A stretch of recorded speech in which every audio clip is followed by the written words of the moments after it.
Okay, good morning mga B. Bike ride na naman tayo, Friday 5:05 na naman madaling araw. Pupunta kami ng Mount Oro. Yes, sa Rodriguez Rizal. Sama ko si CJ nasa likod.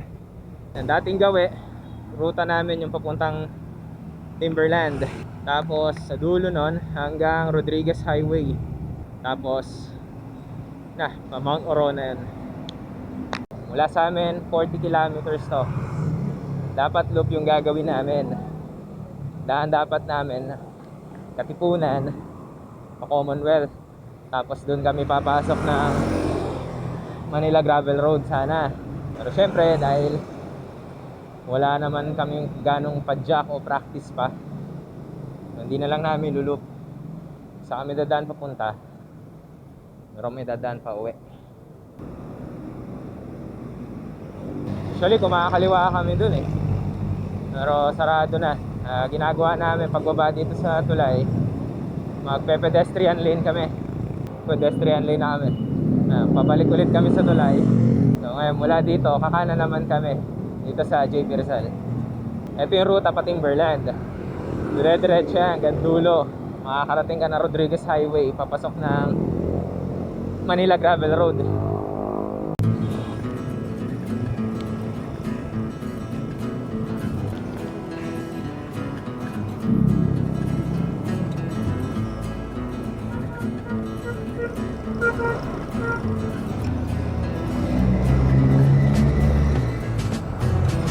Na-provoke yung isa sabi ko nagtitipid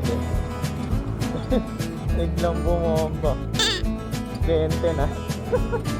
Pero yun nga, no joke, pagdating talaga dun sa Rodriguez, mahaba-habang ahon na yan hanggang dun sa view deck ng Mount Oro. Sa Barangay Concepcion 1 na kami, Marikina.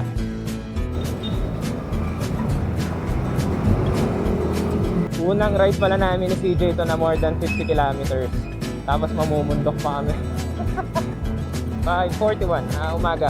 Yan, papasok na kami ng San Mateo. Haba pa. Iyo, pinakargao ni CJ. Tipid-tipid tayo dito. Tipid. Kasi mahaba yung ahon. Papastop over ako nito sa SM San Mateo. SM San Mateo na. 7-Eleven muna kami. Bumili ng tubig. Kakatapos lang namin mag 7-Eleven break. Bumili lang kami ng tubig. Bumili rin kami ng konting snacks para hindi na kami patigil-tigil mamaya. Habang pumapadya kami, pwede namin kainin yung mga yan. Sa kanan, yan yung papuntang Timberland na kami usually dumadaan. This time, diretso muna kami pa Rodriguez Rizal.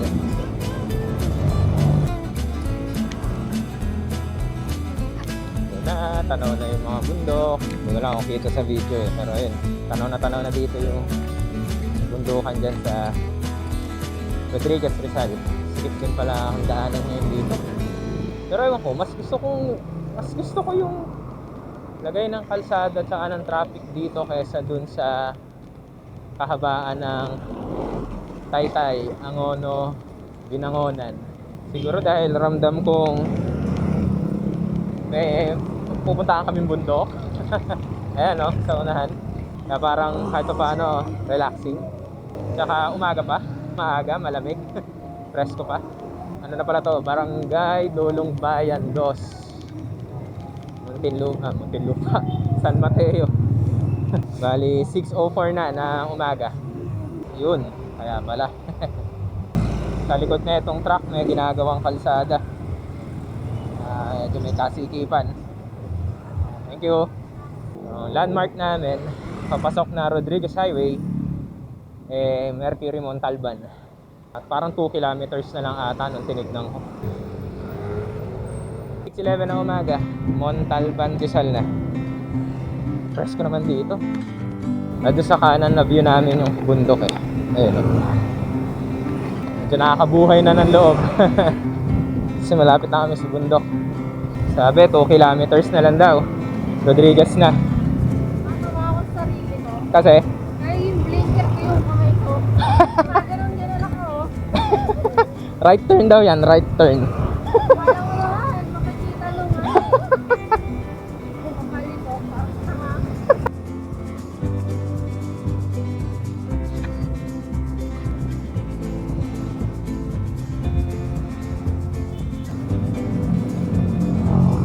Centro Mall. Nasa town proper kami ng Montalban. Dating doon sa dulo, kanan. Yun na yung Manila Gravel Road. Ewan ko kung anong pangalan ng kalsada sa anong barangay yun, pero sakop na ng Rodriguez yun. Pala, ayan, Barangay San Jose.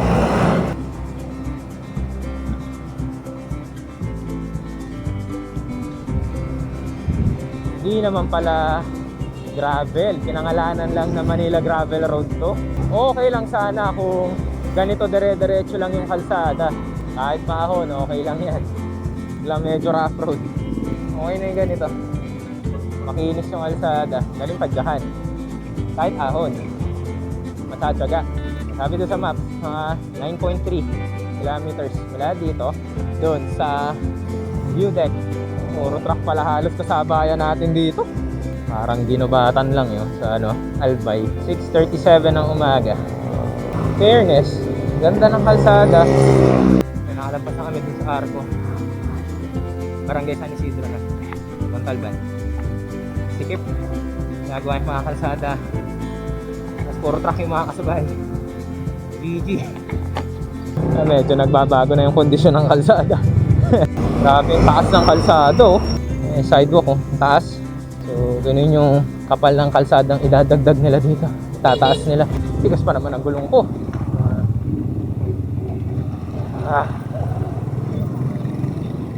Dapat dito bawas hangin. Wawa gulong. Tapos 8 kilometers pa. Hanep. Grabe to. Grabe. 4.7 kilometers na lang daw. Pero makunat na. 4.7 na yan. Baku-baku pa yung kalsada. Ahon na. Makunat na tong 4 kilometers na to.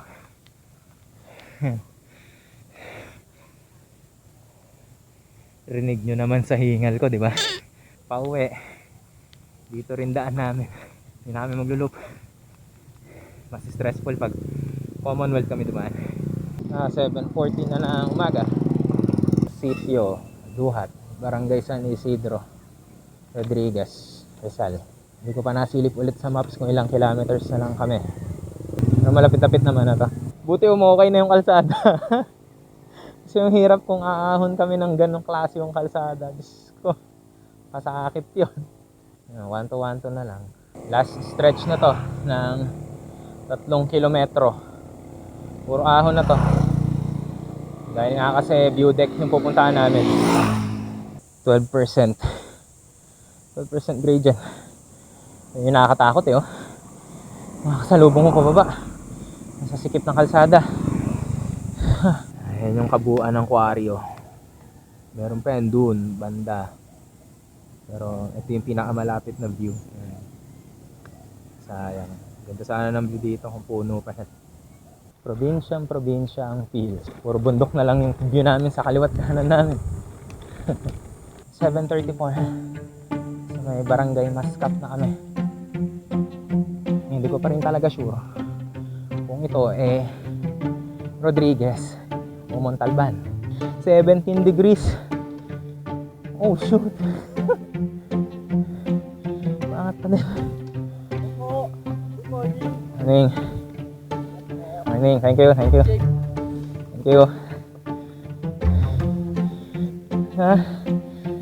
Kunat.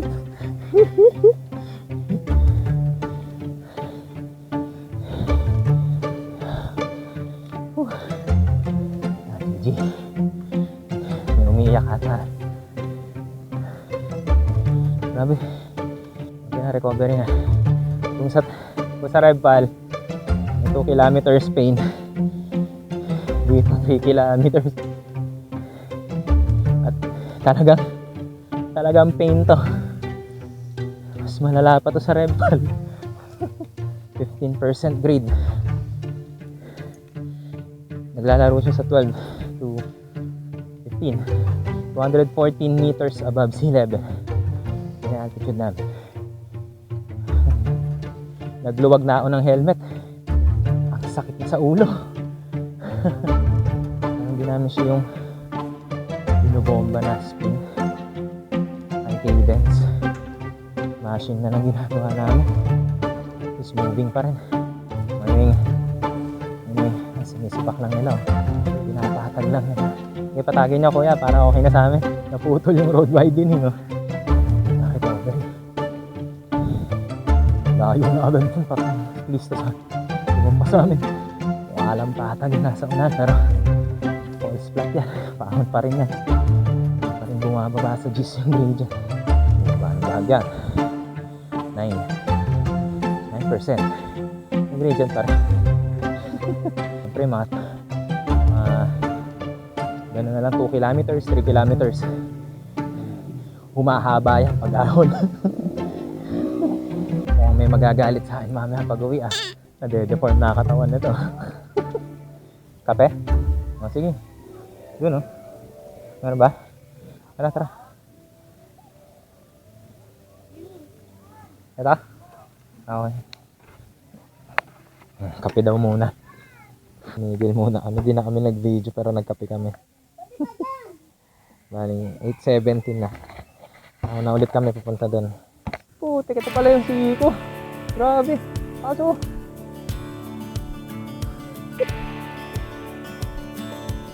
Medyo nyaw. Ayoko dyan. Aso.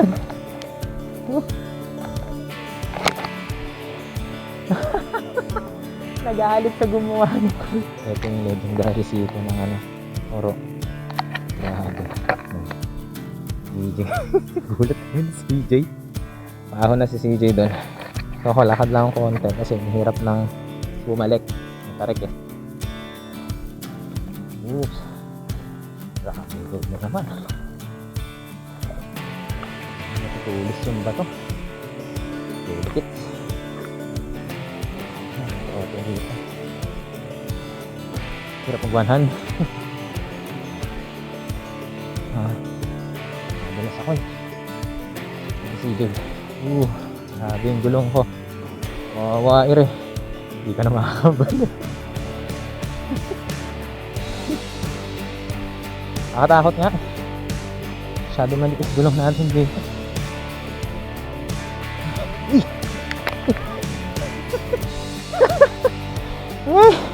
Highlight. Hanap na. Kakad. Huli yun. Naka-video yun. Naka-on. Lehu.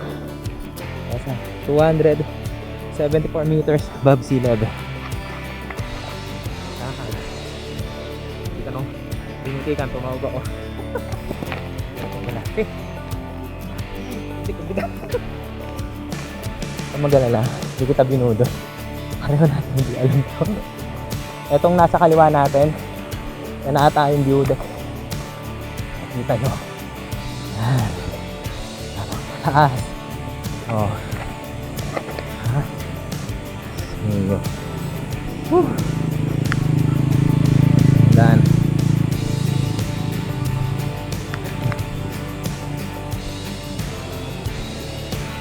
8:48. 100 meters na lang daw. Yun yung Google Maps. Nagbaba kami ng upuan. Nakakapagda kami ng maayos pa nga. Nga lang, nakakangalay ito sa tuhod. Pero benepisya sa pababa. Kami mag-downhill. Buho. Nakakama yan! Ito na yung paakyat ng Parawagan. Tubig muna. Buko. 9:18 na umaga. Paakyat na kami ng signage no Mount Oro View Deck. Wala ito, hindi na talaga to. Doon pala sa baba nga, hindi na namin mapadyakan. Ito pa kaya. Tingala. Ayan 16 yung gradient, 16%. Pero bilib ako dun sa mga nagda-downhill. Grabe. Galing ng mga yun. Praktisado na daw talaga sila. Nagawa na ng praktisan tong lugar na to. Ayun na tayong view deck. May motor na dun Oo. Ayun yung kotse Grabe yung kalsada. Last stretch.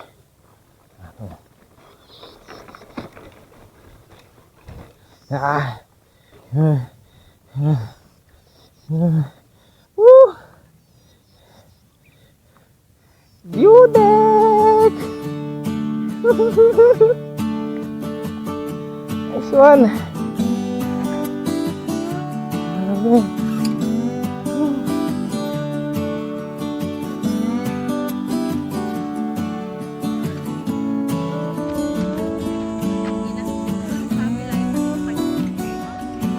Yun pa.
Mission accomplished.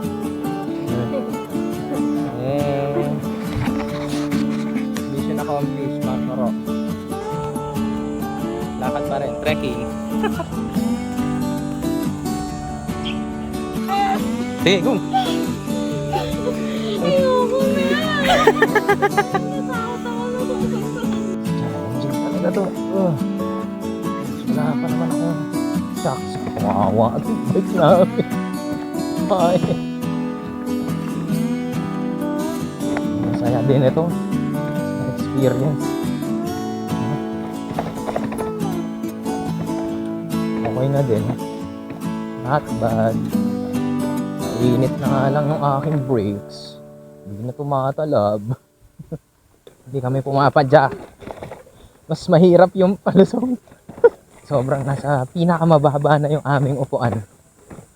Para in case makakatukod kami agad, bababa kami ng bike pag sobrang matarik kasi madulas yung kalsada. May mga pinong buhangin eh. Dumudulas kami patagilid. Yun, parang ganun. Pa-break na ako nun. Yun, gi-slide ako. Ang masakla pa dito, matutulis yung bato. Pero ayaw kong tigilan, di ba?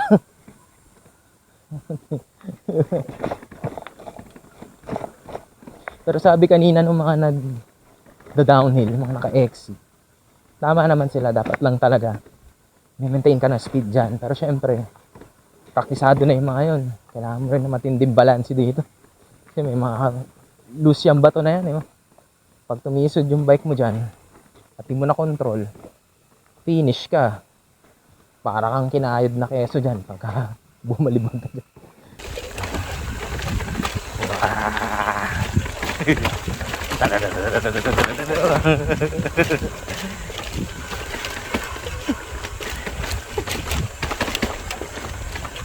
Mas okay pa yung umaahon kami kanina. Lalakad kami paakyat. Sa ngayon bumababa kami. Mas nakakapagod. Uy, wala yun. Mainit na. Ito na ulit. Ito na yung matarik ulit na lusong naman ngayon. Kasi ganina ito, yung siko to dito sa simbahan. Lo. Oo, baka makasalubong natin yung sasakyan dito yan sa kaliwa dadaan. Ay! Dito sa kaliwa dadaan yan. Ayan o. Sa kaliwa. Hindi ko nga alam eh. Nabitin.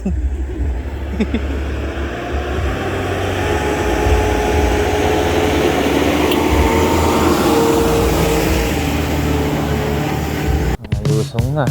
Nakababa pa rin yung upuan namin. Para yun nga, matutukod mo yung paa mo just in case. Hindi ka nakatugtog kasi pag sobrang taas yung paa namin, tugtog kami. pa rin yan. Nakita mo siya. Pasok na ulit kami na Barangay San Isidro. 10:90 na ng umaga. Pagsa namin siguro mga 2 or 3. Sa bahay na kami. So, Lusong, Ahong, Rolling Hills lahat. Dadaanan na lang namin. Hamster. Lusong. At puro aso. Walang yan eh. Gulagan mo yung aso. Unahan mo sila. Pwede lang kagatin yan eh. Mamaya pa ako mag-aangat ng upuan ko ah. Rolling Hills pa to eh. So, rough road na naman. Lusong. Ahon. Konti. Ito na naman ang puti. Parang hinahalong puti sa simento to. Grabe. Yan. Mamaya mag-aangat na ako ng upuan. Ahonin na dito. Balik naman sa Rodriguez Highway. Isang wakas. Balik na rin kami sa Batal. 10:55 na lang umaga. Yan, di ko lang alam kung tigil kami ni CJ para kumain. Sabi na, busog pa raw siya eh. Ako, medyo, pero papunta na doon. 11:05 na umaga. Babaybayin lang namin to ulit. Balik namin sa dulo. Tapos kanan ulit. Balik na ng San Mateo. Grabe yung experience. Sulit naman. Hindi ko lang sure kung kakayanin ko na hanggang sa amin na hindi ko makain. Yun ang hindi ko sigurado. Isa iba dyan ng ano? 11:39 na ng patanghali. 7-Eleven na kami dito sa Montalban. Lunchtime. Ano yan? Long silog. Jumbo sisig, siyempre. Hindi na kinaya, nag-coke na. Yun, 12:10 na ng tanghali. Hahay! Hahay! Nigil muna kami sa 7-Eleven doon. Kumain na kami at nakaramdam na rin ako ng gutom. Buti na lang hindi namin niloop. Kung niloop namin yun, lalo kami nangyari. Nakalaspag kasi hindi siya iba sa Parawagan. Naglakad din kami paangat kasi rough road. Yung Mount Oro pala, taas 340 meters above sea level na rin pala yun. So, mataas na siya. Tapos, rough road pa. Titignan ko dun sa stats mamaya. Pero kanina, pinakamataas na percent yung gradient na napadyakan pa namin nasa 17. 17.5 mga ganun. Pero rough road yun. Ay, rough road. Ano yun? Sementado yun. Siya yung rough road. Tapos, pagdating ng mga siguro mga last 1.5 kilometer, 2 kilometers na lang, wala na, palala na ng palala yung rough road. Tapos, ang tarik na niya, parang nasa 20, 19 degrees na yung nakita kong pumata kanina dun sa ano habang nilalakad namin eh. Gumagalaw pa yung GPS ng SOS so nadedetect nga pa yung gradient. 20 ata yung pinakamatarik na nakita ko. Tapos rough road yun, so tinutulak lang namin yung bike namin all the way dun sa view deck. Yung last 1 kilometer yun or mga 800 meters yun. Bababa kasi dumudulas talaga yung gulong namin. Hindi suit yung bike namin doon sa ganong klaseng terrain. Yung size ng gulong, yung profile ng gulong, pwede sa ganong lugar. Papadya mo kung praktisado ka. Pero pag pinilit mo nakakapagod. Pero worth it yung experience kasi pangalawang bundok na yun dito sa Rizal na bike namin. Back to San Mateo na 12:24 na nakakali. Ayun na, ang traffic. SM San Mateo na yun. Lapit na kami makapasok na Marikina. Ayun, nag-thank you na si San Mateo. Marikina na ulit. 12:44. Conception 1 na ulit, Marikina. Riverbanks. Yun, Riverbanks Mall na. Dito pala daw kami titigil. Okay. Hanap na tayo ng pwesto. Dito kami sa IBC Park. Playground park to actually dito sa Industrial Valley, Marikina. Tapos, U-turn kami dyan sa likod. At ang kami dyan sa tulay. Diretso dun. Baba namin is Santolan na. Tapos, Manggahan. Dito na namin tatapusin yung aming epic Mount Oro ride. Malapit na kami sa tapo. Hindi yung vlog yung matatapos, kami na yung matatapos mismo. So, tatapusin na namin dito yung aming first 50 plus kilometers. Kaya dalawa kami. CJ ngayong taon. See you next ride mga kapi. Salamat!